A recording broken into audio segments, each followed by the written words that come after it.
Hello दोस्तों। तो मैं आ गया हूँ एक बार फिर से एक नई कहानी लेकर आप लोगों के लिए। मैं पवन किशोर आज आपको एक आध्यात्मिक कहानी सुनाने जा रहा हूँ जिसका टाइटल है विश्वास, यानी कि आस्था। और ये विश्वास की कहानी एक बुढ़िया के ऊपर है जिसे मैं आप लोगों को आज सुनाने जा रहा हूँ। तो प्लीज़ ध्यान से सुनिएगा।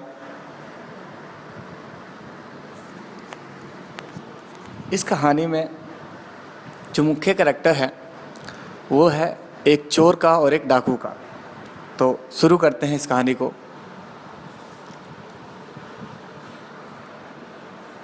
कमलेश नाम का एक डाकू हुआ करता था जिसका काम था लोगों को लूटना और उसके बाद उन्हें मार देना। तो वो अपने काम में बड़ा माहिर था और वो अपने काम को बड़े तरीके से करता था। आज तक का उसका रिकॉर्ड था, कभी भी उसने जितनी भी चोरियाँ किया, कत्ल किए, कभी पकड़ा नहीं गया। लेकिन कहते हैं दोस्तों, सबका एक दिन आता है, सबका एक बुरा दिन आता है। शायद आज उसका बुरा दिन था। जब वो एक घर में चोरी करने के लिए गया तो उसकी किस्मत ख़राब थी।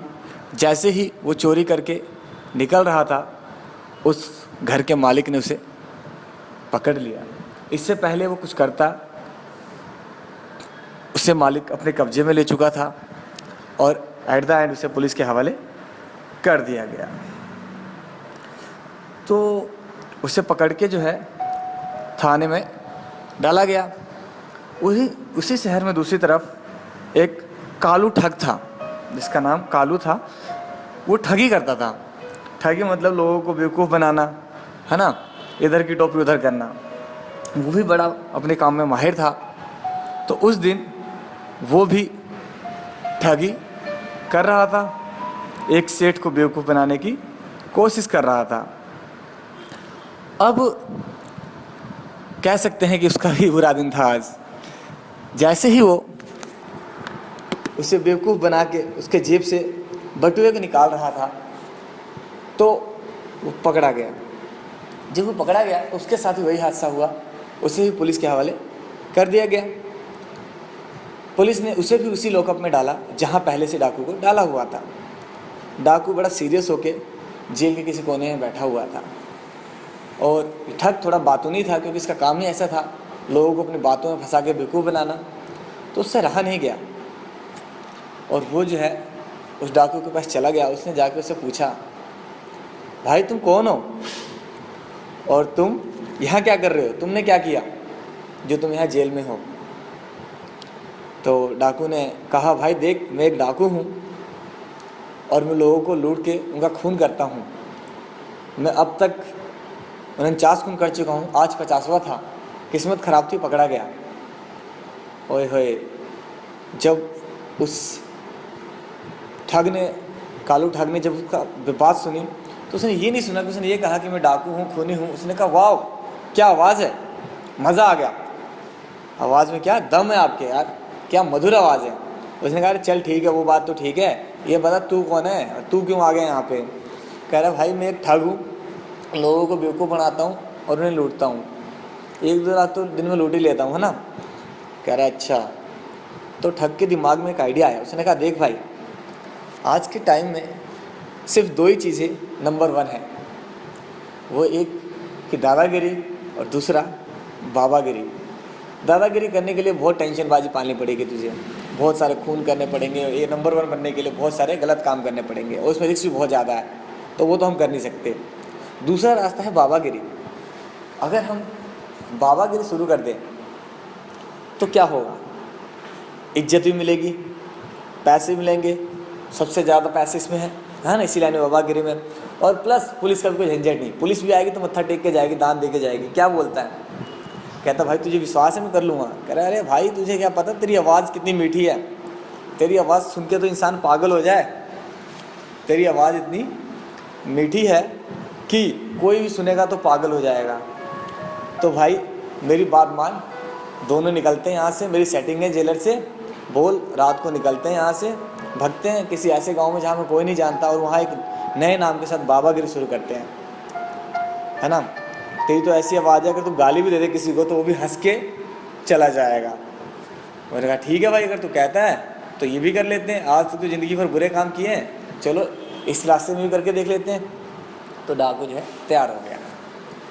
ठग ने एक हवलदार को कुछ पैसे दिए, बोला ये ले भाई अपने पौवे के पैसे, और ये कुछ पैसे दे रहा हूँ, इसकी गीता खरीद के लिया और हमें आज रात को यहाँ से निकालने का जुगाड़ कर दे। अब इसमें क्या दिक्कत थी, रात को हवलदार ने वैसा ही किया जैसा कि ठग ने कहा था। अब रात को जब हवलदार ने इन्हें निकाला तो अलार्म बजा, पुलिस के भागने का बजाया गया ताकि किसी को शक ना हो, और पुलिस उनके पीछे पड़ गई। ठग और डाकू भागते रहे भागते रहे भागते रहे भागते रहे भागते रहे। एट द एंड वो जाके एक ऐसे गांव में रुके जहां दूर दूर तक बहुत सन्नाटा था, और एक सिर्फ खेत, एक ऐसा खेत जिसमें छोटा सा मंदिर था। जैसे गांव में आपको देखने को मिल जाएगा, बहुत दूर तक खेतों के बीच में छोटे छोटे मंदिर बना दिए जाते हैं, छोटे टाइप के। तो छोटे से मंदिर के पास वो दोनों रात को पड़ गए और वहीं सोए रहे। वहीं खेत के बाजू में गांव के इस पार और उस पार बीच में एक नदी बहती थी, जहां लोग सुबह सुबह अपना आके पानी भरते थे, औरतें पानी भरती थी। वहीं वो लोग पड़े हुए थे। तो औरतों ने देखा कि भाई ये दो अननोन पर्सन जो है यहाँ पे सोए हुए हैं, आखिरकार क्या बात है। उन्होंने कहा चलो कोई, हमें क्या करना है, अननोन पर्सन से क्या बात करना। तो उन्होंने ध्यान नहीं दिया और वो चलते बने। अपने औरतें रोज़ आती देखती, तो उन्होंने देखा यार ये लोग ऐसे पड़े रहते हैं रोज़ यहीं पे, चक्कर क्या है। तो अगले दिन से उन्होंने क्या किया कि घर का जो रात का जो बचा हुआ खाना होता था वो जो है इन लोगों के लिए लेके आने लगे। अब बाबा और ठग का काम चलने लगा। रोज़ वो बाबा उठते, देखते भाई क्या क्या मटेरियल आया है, उठा दे, खाते और दोबारा अपना सो जाते। और ठग ने उसे बोल रखा था कि भाई रटता रहे, जितने भी गीता से लोग हैं सब रट जा, क्योंकि यही हमारा काम करेंगे। अब भाई ठग अपना रोज़ जो है, डाकू रोज़ जो उसे रटता था, और गांव की औरतें रोज़ अपना जो है आती और खाने का जुगाड़ देके चली जाती जो बासी बचा होता था। ऐसे ही करते करते समय बीतता गया। 1 महीना, 1.5 महीना, 2 महीना होने के बाद जब दोनों के दाढ़ी मूछें आ गई, बिल्कुल बाबा वाला लुक आ गया, वो बाबा बन चुके थे। तब की एक दिन की बात है कि गांव की औरतें जो पानी भर रही थी, उनमें से एक औरत बड़ी परेशान होती थी उन्हें देख के। रोज़ उसके दिमाग में आता था कि ये है कौन और यहाँ क्या कर रहे हैं। उस दिन उससे रहा नहीं गया और उसने जाके पूछ लिया कि बाबा आखिरकार आप हो कौन और यहाँ क्या कर रहे हो, कैसे मतलब। और यही वो मौका था जब डाकू को और ठग को अपना सिक्का जमाना था, और बाबा ने आओ देखा ना ताओ और एक गीता का श्लोक चिपका दिया। और जैसा कि मैंने कहा था दोस्तों, उस डाकू की जो आवाज़ थी बड़ी मधुर थी। उन औरतों ने जब उसकी आवाज़ सुनी तो उसकी आवाज़ से मोहित हो गई। उन्होंने कहा अरे बाबा मज़ा आ गया, आप तो बड़े ज्ञानी हैं, आप तो महापुरुष हैं, है ना। बाबा ने इसी बात पे एक और चिपका दिया कि ये लो भाई, फिर इसी बात पे एक और श्लोक हो जाए। अब भाई औरतों की बात, इन्फॉर्मेशन आपको पता है, आईएएस के एजेंट से भी ज़्यादा तेज़ दौड़ती है इनकी इन्फॉर्मेशन। ये बात फैलते फैलते पूरे गांव में फैल गई। पूरे गांव के लोग वहाँ अपना बाबा के दर्शन के लिए पहुँचने लगे। अरे बाबा बहुत पहुँचे हुए हैं, ये है वो है, और बाबा का तो काम बन गया शुरू से। अब बाबा क्या करते, अपना जो है सत्संग करने लगे वहाँ पे, जो उन्होंने गीता के रटे हुए थे वहाँ बैठ के। अब वो करते धरते इतना फेमस हो गए बाबा, इतना फेमस हो गए कि दूर दूर से लोग आने लगे उनके पास अपनी समस्याएं लेके। बाबा का चढ़ावा चढ़ने लगा, है ना। अब जब बाबा का चढ़ावा चढ़ने लगा डेफिनेटली डेवलपमेंट होगा। डेवलपमेंट क्या हुआ कि अपना भाई उन लोगों ने टेंट लगा दिया, वहाँ बाबा का आश्रम बन गया, सिक्योरिटी आ गई। अब जो बाबा चिल्ला के स्पीच देते थे, मतलब कि जो सत्संग करते थे, वो माइक के थ्रू होने लगा। उनके फ़ैन बढ़ते गए, दूर दूर से लोग आने लगे, दूर दराज से लोग आने लगे बाबा का नाम सुन के। अब बाबा काफ़ी फेमस हो चुके थे। लेकिन ठग और डाकू थे तो वही, दिन भर सत्संग होता था, रात को जो कलेक्शन होती थी उससे पार्टी होती थी, वही अपनी दारू पार्टी, है ना। मज़ा आ जाता था, लाइफ बहुत सेट हो गई थी, मज़ा आ रहा था दोनों को अपनी ज़िंदगी जीने में। कह सकते थे कि डाकू और ठग बहुत खुश थे अपनी पिछली ज़िंदगी को भुला के। अब बाबा बड़े फेमस हो गए। यही बात उड़ते उड़ते उड़ते उड़ते उसी गांव की एक बुढ़िया तक पहुंच गई, जो अराउंड अपनी ज़िंदगी जी चुकी थी। लगभग 80-82 साल की बुढ़िया थी, और वो लगभग अपनी ज़िंदगी का आखिरी क्षण काट रही थी। लेकिन उस बुढ़िया की एक तमन्ना थी, एक ख्वाहिश थी, और वो ख्वाहिश ये थी कि वो मरने से पहले एक बार भगवान से मिलना चाहती थी, या एक ऐसे गुरु से मिलना चाहती थी जो उसे भगवान से मिलवा सके। और जब ये बात उसने सुनी तो उसकी तड़प जाग गई कि यार मुझे मिलना चाहिए, यही बाबा हैं जो मुझे भगवान से मिलवा सकते हैं, और बाबा से बिना मिले मर गई तो इस ज़िंदगी का कोई फ़ायदा नहीं। अब जब ये ख्वाहिश उसकी उगी तो उसने भी चाहा कि मैं जाके जो है बाबा से मिलूं, बाबा के सत्संग सुनूं। लेकिन जो सबसे बड़ी समस्या थी बाबा के आगे, बुढ़िया के आगे, वो समस्या ये थी कि इस गांव से उस गांव जाने के बीच में जो सबसे बड़ी समस्या थी वो थी वो पुल, और सॉरी पुल नहीं, नदी, क्योंकि नदी पे कोई बांध कोई पुल नहीं था, जाने का सिर्फ एक ही जरिया था गांव के उस पार बोट, और बोट का किराया था 1 रुपये, यानी 1 रुपये बुढ़िया के पास होंगे तो ही वो नदी पार करके जो है जा पाएगी और सत्संग सुन पाएगी। लेकिन समस्या ये थी कि वो पूरे दिन में मेहनत करने के बाद सिर्फ 1 ही रुपये कमा पाती थी, और अगर वो 1 रुपये बोट वाले को दे देगी तो खाएगी क्या। इस दिक्कत की बड़ी समस्या थी। बुढ़िया अपने गुजारा करने के लिए जंगल से लकड़ी इकट्ठा करती थी, उससे ले जाके बेचा करती थी, और उससे जो है अपना काम जिंदगी के निर्वाह करती थी जितने दिन वो जी रही थी। अब जो दिक्कत ये थी कि भाई नाव तो वो हायर कर नहीं सकती, जा नहीं सकती नाव लेने के लिए, तो करे क्या। तो उसने एक अल्टरनेटिव सोल्यूशन निकाला। जैसे कि आप लोगों ने देखा होगा, जो मटका होता है अगर उसे उल्टा कर दिया जाए और पानी में डाला जाए तो डूबता नहीं है, और अगर उसे और श्योरिटी चाहिए तो मटके की परत पे तेल का लेप लगा दिया जाता है, जिससे मटका डूबता नहीं है पानी में। तो बुढ़िया ने भी यही किया। बुढ़िया ने जो है अपना एक मटका लिया, उस मटके को ऊपर तेल का परत लगाई, और जो है पानी में मटके के सहारे पकड़ के जैसे तैसे नदी पार कर गई, और जाके दूर लोगों से बीच एक पेड़ के पास बैठ जाती थी, क्योंकि गीला होने के बाद कोई उसे अपने पास बैठाएगा नहीं, और ना वो बैठना पसंद करेगी किसी के पास, इसलिए वो दूर बैठती थी एक पेड़ के कोने के नीचे, और बाबा का भाषण सुनती थी। ओहो, उसे तो ऐसा लगने लगा था कि उसे दुनिया की सबसे बड़ी खुशी मिल गई हो, जैसे बाबा खुद एक भगवान हो। उसे बाबा पर इतना विश्वास हो गया, इतना कि बाबा जो कहते हैं वो सही है। अगर बाबा दिन को रात कहते हैं तो रात है, और रात को दिन कहते हैं तो वो दिन है। ऐसा विश्वास, बिल्कुल कह सकते हैं कि एक पत्थर में किया गया विश्वास और उस डाकू में किया गया विश्वास दोनों बराबर था उस बुढ़िया के लिए। वो बुढ़िया जितना है भगवान में बिलीव नहीं कर रही थी, उससे ज़्यादा अपने बाबा पे विश्वास हो गया, उस गुरु पे विश्वास हो गया। अब गुरु चाहे कोई ऐसा भी हो, वो मैटर नहीं है, उसके लिए वो गुरु थे, और वो अपने गुरु पे 100% विश्वास करने लगी, 101% विश्वास रखने लगी कि बाबा जो कहते हैं वो सच है, इसके अलावा कुछ सच नहीं है। वो बाबा की बातों को आंख बंद करके सुनती थी बिल्कुल, और अपनी ज़िंदगी में से उतारती थी। अब बुढ़िया की जो सबसे बड़ी समस्या थी अब भी वही थी कि रोज़ वो जब नदी के इस पार आती जाती तो उसके कपड़े गीले हो जाते थे, और ये समस्या बड़ी दिक्कत वाली थी। तो कहते हैं आखिरकार हर समस्या का एक समाधान होता है। एक दिन बुढ़िया बैठ के वही पेड़ के नीचे सत्संग सुन रही थी, और बाबा का सत्संग चल रहा था। बाबा अपनी जो है सत्संग कर रहे थे, अपना श्लोक सुना रहे थे। तो उसी में बाबा के मन से जुबान से एक बात निकल गई, और वो बात क्या थी? वो बात ये थी कि उन्होंने बाबा ने कहा कि अगर हमारा ईश्वर के प्रति या किसी के प्रति भी सच्चा विश्वास है, अगर हम उसमें पूर्ण विश्वास करते हैं, तो मैं कहता हूं कि वो इंसान अगर पानी पे भी चलेगा तो वो डूबेगा नहीं। लेकिन शर्त यह है कि वो जिसको मानता है उसमें उसका 100% विश्वास होना चाहिए। ओए होए, अब तो बुढ़िया की समस्या ही दूर होगी। जब बुढ़िया के बातों में कान गई कि यार पानी में भी नहीं डूबेगा इंसान, विश्वास हो तो, और मेरा तो पूरे विश्वास है बाबा के ऊपर, मैं बाबा को मानती हूँ, मेरा 100% विश्वास है। अब भाई बुढ़िया ने ना ये देखा ना वो देखा, ना ये सोचा ना वो सोचा। बाबा ने बोला है कि भाई पानी में बंदा नहीं डूबेगा, अगर चलेगा भी तो इसका मतलब मैं भी नहीं डूबूंगी, फेंको मटका। और बुढ़िया ने अपना मटका तोड़ दिया, कहा आज तो मैं पानी पे चल के जाऊंगी। और बुढ़िया ने बिना सोचे समझे पूरे विश्वास के साथ अपना जो है एक पैर पानी में डाल दिया।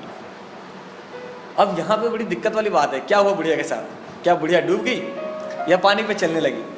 यहाँ दिमाग में इस बात आती है। लेकिन दोस्तों मैं आपको बताऊं, वो बुढ़िया पानी में चलने लगी। चलने की वजह थी उसका विश्वास। उसे उस ढोंगी बाबा पे इतना विश्वास था कि बाबा ने बोला है इसलिए मैं नहीं डूबूंगी, और उसने सब कुछ बाबा के ऊपर छोड़ के उस पानी में पैर डाल दिया, और उसे उसके विश्वास से ताकत मिली और वो उस पानी पे चलने लगी। अब तो उस बूढ़े की सबसे बड़ी समस्या खत्म होगी। बुढ़िया ठुमक ठुमक के आती, नदी पार करती, सत्संग सुनती, ठुमक के चली जाती। अब भाई बुढ़िया बहुत खुश थी अपनी ज़िंदगी में, कोई दिक्कत वाली परेशानी नहीं थी, और बुढ़िया को खुशी मिल गई, वो चीज़ मिल गई जिसके लिए वो तड़प रही थी। अब बुढ़िया के मन में एक बात आई कि यार बाबा ने मुझे इतना सब कुछ दिया, मैंने बाबा के लिए क्या किया? कम से कम एक दावत तो बनती है बाबा की। आखिर एक बार बाबा मेरे घर पे आए और मेरे हाथ से बना खाना खाए। बुढ़िया ने रोज़ अपने आमदनी में से 50-50 पैसे बचा के पैसे इकट्ठे किए, और जब पैसे इकट्ठे हो गए तो बाबा के लिए खीर पूड़ी जो भी वो अपने औकात के हिसाब से बना सकती थी बना के इकट्ठा किया, और निमंत्रण देने के लिए पहुंच गई बाबा के पास। अभी बाबा का सत्संग शुरू ही नहीं हुआ था, जैसे ही बाबा स्टेज पे आए तो बुढ़िया स्टेज की तरफ बढ़ने लगी। और जब बुढ़िया स्टेज की तरफ बढ़ने लगी तो मैंने ऐसे बताया कि बाबा का सत्संग बहुत डेवलप्ड हो चुका था, सिक्योरिटी गार्ड से लेके काफ़ी सारे डीजे वीजे सिस्टम हो गया था। तो सिक्योरिटी गार्ड ने उन्हें रोकना शुरू कर दिया, यार आप मम्मा जी ऐसे नहीं जा सकती, आगे नहीं जा सकती, आगे आम आदमी का जाना मना है, आगे बाबा से कोई नहीं मिल सकता। बाबा ने जब देखा कि अरे सिक्योरिटी बुढ़िया को मना कर रहे हैं, तो बाबा ने भावनाओं में आके कह दिया, अरे आने दो बच्चा, आने दो, माता को आने दो। अब माता जी आगे गई, माता ने जाती बाबा के पैर पकड़ लिए, बाबा बाबा। अब बाबा को थोड़ी शर्म आई कि यार ये क्या हो रहा है, बुढ़िया मुझसे मेरे पैर पकड़ के, माता रहने दो रहने दो, आप बोलो क्या बात है, क्या समस्या है आपको? कहते बाबा आपकी कृपा से मुझे कोई समस्या नहीं है, लेकिन मेरी एक ख्वाहिश है जो सिर्फ आप ही पूरी कर सकते हैं। बाबा ने कहा हाँ जी बोलिए क्या बात है? तो बुढ़िया ने कहा बाबा मेरी एक बड़ी इच्छा है कि आप मेरे घर पे आके जो है दावत लें, दावत खाएं, मतलब कि बाबा ने कहा क्या दिक्कत है? कोई दिक्कत नहीं, चलो अभी चलो। और बुढ़िया पूरी तैयारी के साथ आई ही थी। अब भाई पीछे ठग खड़ा सोच रहा था, अरे वाह बाबा को अब तक तो नेवते, अब तक तो सिर्फ चढ़ावे आते थे, अब तो नेवता भी आने लगा, क्या बात है, अब तो बाबा की डबल मजा आने लगेगी। अब जब ये बात बाबा ने कही कि चलो चलो, इतने में तो भाई पब्लिक में आक्रोश, अरे बाबा की जय हो, बाबा की जय हो, बाबा एक बुढ़िया के घर खाना खाने जा रहे हैं, बहुत बड़ी बात थी, बाबा की जय जयकार चमकने लगी। बाबा ने कहा चलो माते चलते हैं आपके घर, कोई दिक्कत वाली बात नहीं है। अब बाबा और ठग चल रहे हैं, और इधर बाबा को और ठग को गोद में उठा लिया पब्लिक ने कि यार क्या कैसे कितने महान बाबा है, एक बुढ़िया गरीब बुढ़िया के घर बाबा खाना खाने जा रहे हैं, अब इससे ज़्यादा महानता वाली कोई क्या बात हो सकती है। करते धरते पूरी भीड़, और बाबा जब उस नदी के किनारे पहुंचे तो क्या देखा ये कि वहां से जाने का कोई साधन नहीं, बुढ़िया ने कोई नाव बुक नहीं की थी। अब बाबा के दिमाग में पहला सवाल यही उठा कि यार यहाँ तो कोई नाव है नहीं, नदी उस पर जाएंगे कैसे? तो बाबा ने बड़े विनम्र भाव से कहा कि माते क्या आपने हमारे उस पार जाने का कोई वाहन नहीं किया है, कोई नाव नहीं की है? बुढ़िया ने कहा बाबा क्यों मेरा मजाक उड़ा रहे हो, आप क्यों मेरा मजाक उड़ा रहे हो, जबकि आपको पता है कि आप पानी पे चढ़ सकते हो और मैं भी पानी पे चल सकती हूँ। ओए होए, जब ये बात आम जनता ने सुनी कि अरे बाबा ने बुढ़िया को ताकत दी है पानी पे चलने की, क्या बात है, बाबा की जय, बाबा की जय, बाबा की जय। उधर कल्लू बड़ा टेंशन में कि अरे ये क्या हो रहा है, ये नकली बाबा ने कब ताकत दे दी बुढ़िया को पानी पे चलने को, और ये कब से पानी पे चलने लगा, मुझे तो नहीं बताया। अब भाई बाबा कह रहा है पागल है क्या, मन में पागल है क्या बुढ़िया, पानी में कौन चलता है भाई?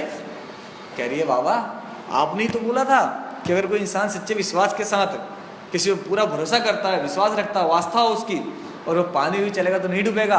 ये शक्ति आपने नहीं दी मुझे, मैं पानी पे चलती हूँ और नहीं डूबती हूँ।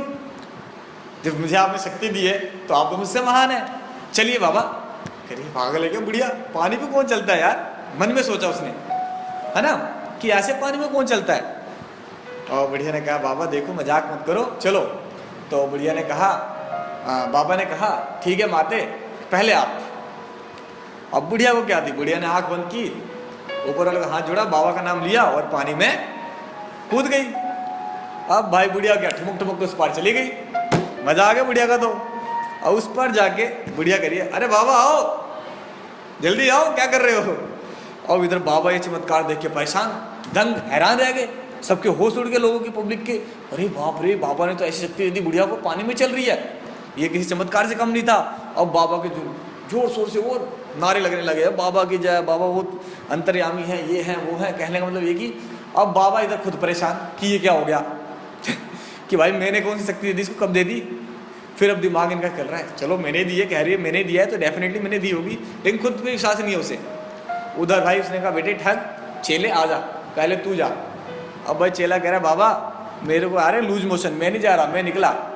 बाबा चेला जो है पतली गली निकल गया, जाने लगा। अब भाई पब्लिक चिल्ला रही है बाबा चलो बाबा चलो बाबा चलो।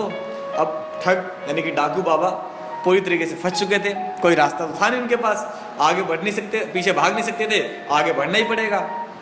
अब बाबा ने का दिमाग यहाँ से दो हिस्सों में बढ़ गया।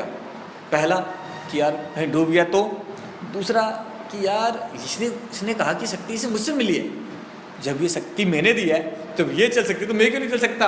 यानी बाबा का विश्वास अपने ऊपर से ही डगमगा रहा है। यहाँ उनके दिमाग के दो हिस्से हो गए हैं। पहला हिस्सा कह रहा है कि भाई डूब गया तो, और दूसरा हिस्सा कह रहा है अबे भाई कैसे डूब जाएगा, इसने तूने इसको शक्ति दी है तो तू इससे महान है, तू चल सकता है पानी पे। अब यहाँ बाबा ने अधूरे मन से, जबरदस्ती तो खैर कह सकते हैं जबरदस्ती थी क्योंकि पीछे पब्लिक का पूरा प्रेशर था, अब बाबा ने भी अपना जैसे तैसे पैर डाल ही दिया।